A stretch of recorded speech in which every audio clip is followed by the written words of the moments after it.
Indonesia. Sekian dari saya. Saya menyampaikan permohonan maaf sebesar-besarnya kepada Bapak Presiden Republik Indonesia atas perkataan yang tidak sopan yang saya sampaikan pada orasi di Simpang 5 Kota Gorontalo kemarin. Dipanggil oleh rekannya, kemudian naik dan meneriakan secara spontan.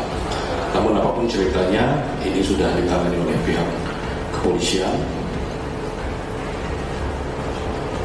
Untuk proses kedepannya nanti kita lihat lebih lanjut. Dulu ada yang bilang saya ini kelemar-kelemar, ada yang bilang juga saya itu pelongo-pelongo, dan terakhir ada yang menyampaikan mengenai the king of lip service. Ya saya kira ini bentuk ekspresi mahasiswa, dan ini negara demokrasi, jadi kritik itu ya boleh-boleh saja. Tapi juga ingat, kita ini memiliki budaya tata krama, memiliki budaya kesopan santunan. Saya kira biasa saja, mungkin mereka sedang belajar mengekspresikan pendapat. Padahal itu juga demonstrasi. Mahasiswa siapa provokasi, mahasiswa buat demonstrasi, bolak-balik ke kampus ya provokasi emang. Ya di counter begitu, istana mengonter gitu, kan punya KSP, punya staf presiden di counter poin-poinnya. Ade Armando sebagai fans Jokowinya di counter narasinya gitu dengan karya ilmiah, bukan dengan menuduh isu Taliban. Terus dibikin narasi besar, ada pemberangusan kebebasan berbicara, padahal yang terjadi cuma dimintai klarifikasi. Ya, jadi nggak ada urusan sama dibungkam atau diberangus demokrasi, ya nggak apa-apa itu kebebasan menurut saya. Ya tinggal masyarakat menilai. Mahasiswa ucapkan kata tak pantas ke presiden diperiksa. Tindakan kepolisian disebut-sebut didukung pihak kampus.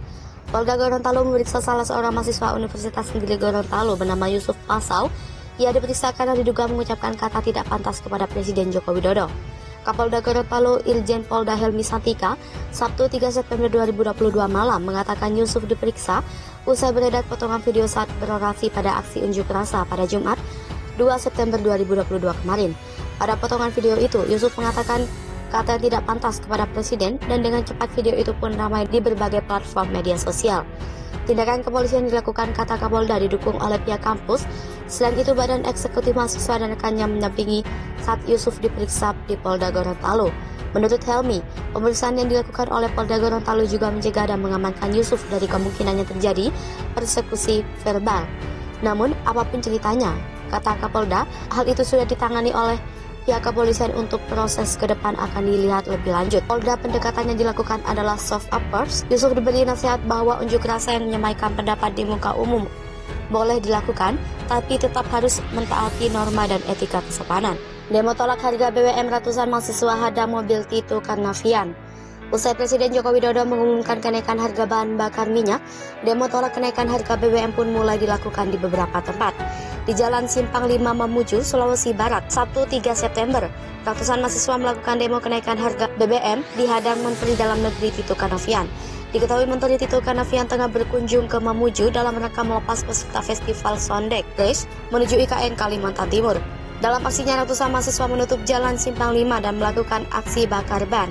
Akibat hal tersebut, jalan proses menuju Bandara Tampa Padang macet total sepanjang 2 km. Selain melakukan aksi tutup jalan dan bakar ban, masa aksi juga melakukan orasi.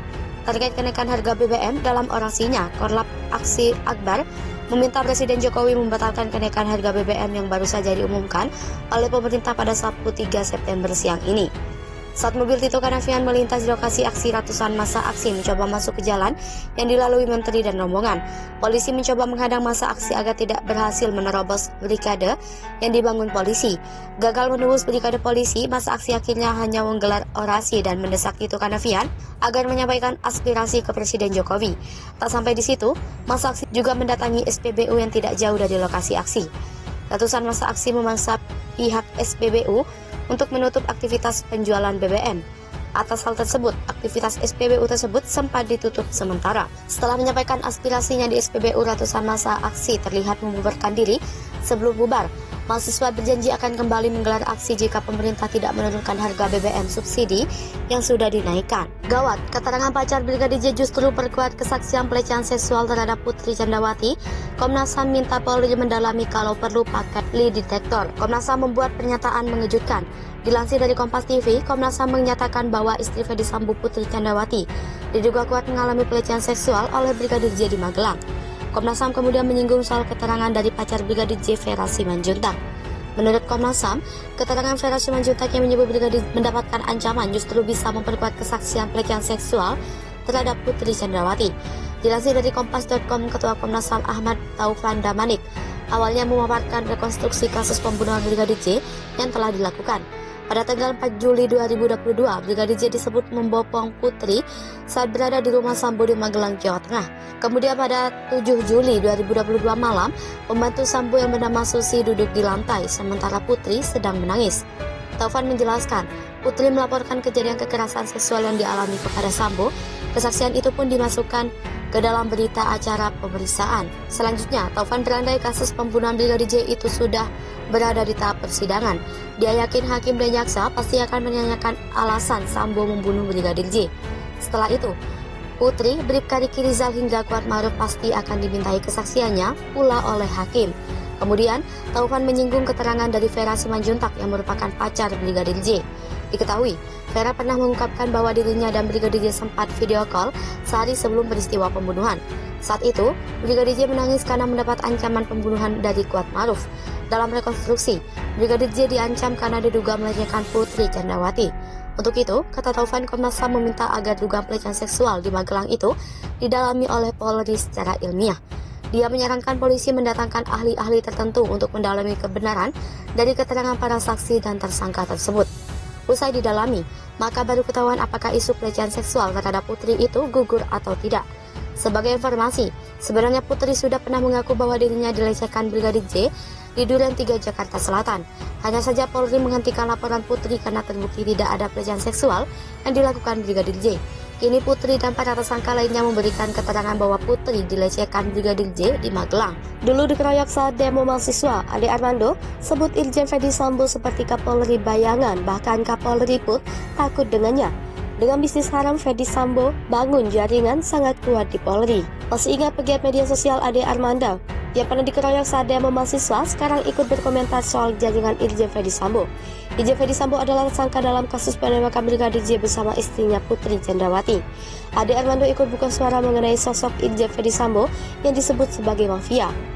Dengan jelas Ade Armando menyebut Irjen Ferdy Sambo punya bisnis gelap. Menurut Ade Armando, mengutip akun Opposite 6890, dana yang dicapai oleh kelompok Irjen Ferdy Sambo ini bisa triliunan rupiah, lalu dibandingkan dengan para elit Polri dalam Satgasus Merah Putih. Dikatakan Ade Armando kalau Opposite 6890 menyebut kalau Ferdy Sambo seperti Kapolri bayangan. Kini publik menunggu bagaimana kelanjutan kasus dari Brigadir J.